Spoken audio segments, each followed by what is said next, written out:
Hey everybody, Marcos Villegas here with Victor Ortiz, who makes his return to the MGM Grand this December 13th on Khan versus Alexander, going on Showtime. Victor, you know, you're off making movies with Stallone, being an expendable, and now you're coming back in the ring. You ready, man? You good to go for this? It's been an interesting roller coaster. Yeah. But finally to a point where I'm like, guys, all right, this movie thing, just hold on. Just please let me breathe a little bit. Let me go back into my world where I know I'm a good fighter, where I know I'm comfortable here, where, you know what I mean? Just like the acting thing is awesome. I'm having a blast with it, dancing, all that. It's been cool, really fun, awesome. But when you're passionate and you love something, for me, boxing, I can't just up and leave. I can't just turn my back. I can't. It's not in me that way. Yeah. I got to be one of the greats. I have to finish what I started. 27 years old, you know? So at this point in time, I think it's even better for me because the world has written me off. From, I don't know, probably, thankfully my management's behind me, but you never know where the promoters and people like that may be, you know. At the end of the day, a lot of the media has written me off, a lot of criticism left and right, but no worries. I know what I'm here for, and I know what I'm going to do. You know, you mentioned the criticism, and I know you're a very positive person, and from interviewing you from over the years, you've always showed that you're very positive. But those things that were said, do you ever look at it and you ever like wonder, like, oh, why are these guys saying this, or does it ever affect you at all? I did the mistake of doing that one time when after my fight against Maidana, and we all know what happened there. I mean, 2 years I was destroyed by the media, and in those 2 years I listened to almost a year of it, and one day I just said, you know what? I'm better than this. These people don't know me.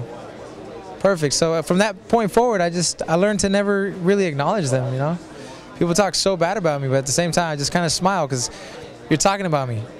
That's all that matters.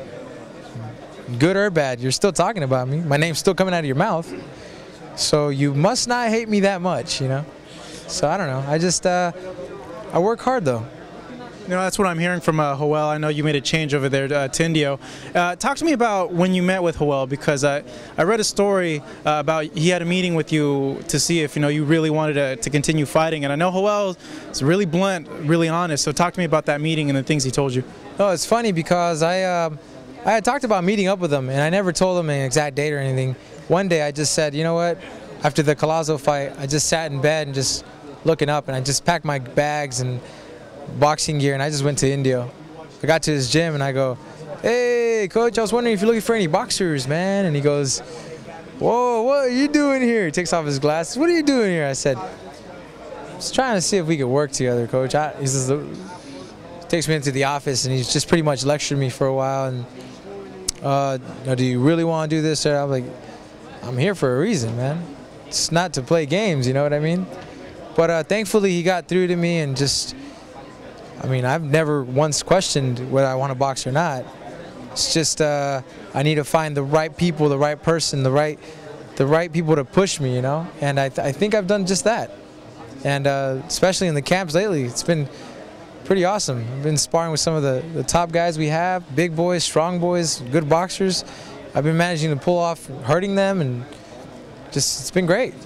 You know, that meeting too, did it become not in a way hurtful, but was it hard to hear those things coming from him? It wasn't hard to hear because he's been in the game. Yeah. He's been in the game. He knows what's up. He knows what goes on. So at the end of the day, I just respected anything he had to say, good or bad. I just had to make sure to be like, yes sir, okay, I got it.